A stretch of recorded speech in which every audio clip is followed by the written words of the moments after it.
باش نسألك على موضوع متأكد عندك عليه فكرة. موضوع اعتزال وهبي الخزري، هل صحيح انه الماتش الامريكان اللي لعبناه مع البرازيل هو سبب رئيسي في اعتزال وهبي الخزري من بعد؟ صحيح.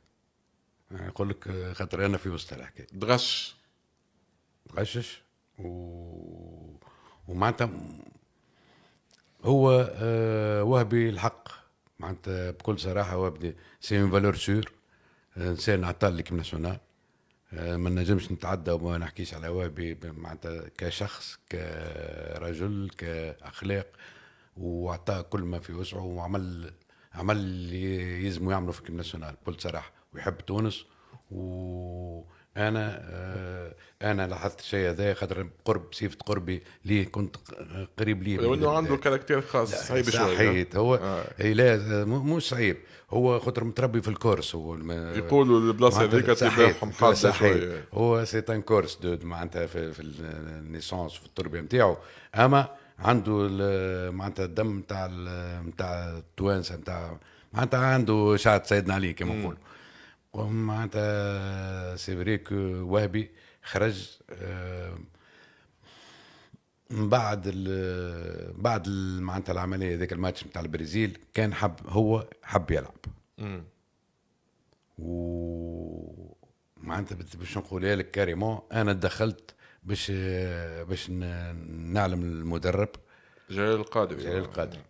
قلت له راهو السيد معناتها يحب يلعب وماذا بينا معناتها نشاركوه. انا واحد من الناس معناتها هو ناباوزي باش يقول لك ديريكتومون، اما تبقينا راهو عنده رغبه كبيره باش يلعب.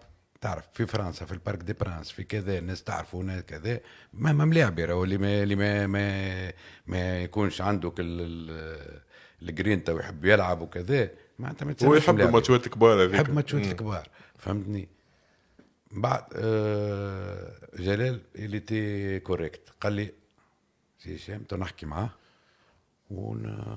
ونتصرف في الموضوع، اخرج على روحك من الطرح.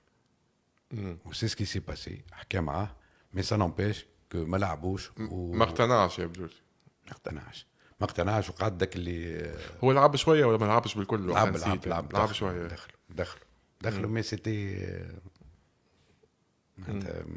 زايده يعني كان ما لعبوش جمله مي كوم حاجته بيه هو باش زاد يعيط له في الكوب دي موند وقتها قبل الكوب دي موند. قبل الكوب دي موند دونك اوكا شارك وتفاهم معاه سافوار جلال شنو تفاهم معاه. ووقتها خذ ديسيزيون نتاع صحيح. وقتها مش خذ ديسيزيون، قعدت في قلبه. ومن بعد وقت الكوب دي موند في الاثناء اللي يحكي فيها معناتها ديريكتومون ابري لا كوب دي موند جو في كيتي ونو يزيني وانا جاي معناتها ما عادش نجم الاستاجات ومعناتها بدا يرمي في الفلاشات. جاي بعد ماتش فرنسا ما حاولتوش تقنعوه ولا حاجه؟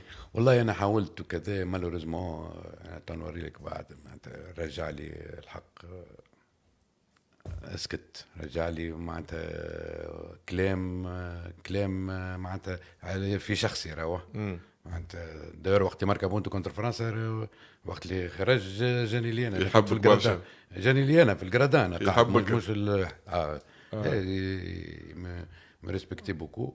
ويقول لي داير هو يقول له انت تحبني انا شنو زعما؟ قال لي نو انا قال لي هشام جو تو ريسبكت tu es une personne extraordinaire pour moi parce que زاد entre autres كل ما حاجة يحبها هو ولا حاجة ووديع معناتها نكلم انا وديع وجامبوز الواحد تاعي يقول لي خاطر تو لو سول تاخذه بخاطر. لا مش حتى تاخذه بخاطر، قال لي تو لو سول ادير طون مو افيك وديع تو ريسبكت ومعناتها يقضي لك معناتها كي تكلموا انت على حاجه. شنو قال لك في الميساج؟ قال لي جو سوي معناتها تو ان بيرسون معناتها اكسبسيونيل، اللي معناتها من لي ديريجون اللي عرفتهم في حياتي الرياضيه، من احسن ديريجونات واحسن مسؤولين اللي شهدوا علي سواء في تونس ولا حتى برا. بالي معناتها حق معناتها كلام اللي الحق اعتز به ويعطيه الصحه ولا غالبك هو ذيك سنة الله في خلقه، سنة التداول لازم يمشي على روحه. بيانكو قلت لك راهو هو بيدو سي بيرسون اكسبسيونيل، حتى خاطر بعد ساعات كانوا فما ناس تشكك ده جاي ودز لا هو ارقام واحد. وتحكي عليه السيد. كل صراحه كل صراحه. هو زياد الجزيري يحب يرجع، وتتصور يرجع ولا صعيب؟ نتصور صعيب شوي. صعيب وي تل كو جو كوني لا بيرسون وهبي. اذا كان ياخذ ديسيزيون ما عادش. صعيب خاطر انا حاولت باش حاولت ترجع ما نقبل حاولت باش قال لك ليه؟ الموقع ليه قال لي باهي. مونديال 2022 سي هشام والليسته هذيك تحكي عليه اثر كبير، وهذا خاطر يظهر تحبه صاحبي الحق. سي اون بيرسون كو جو ريغريت الحق في الكره في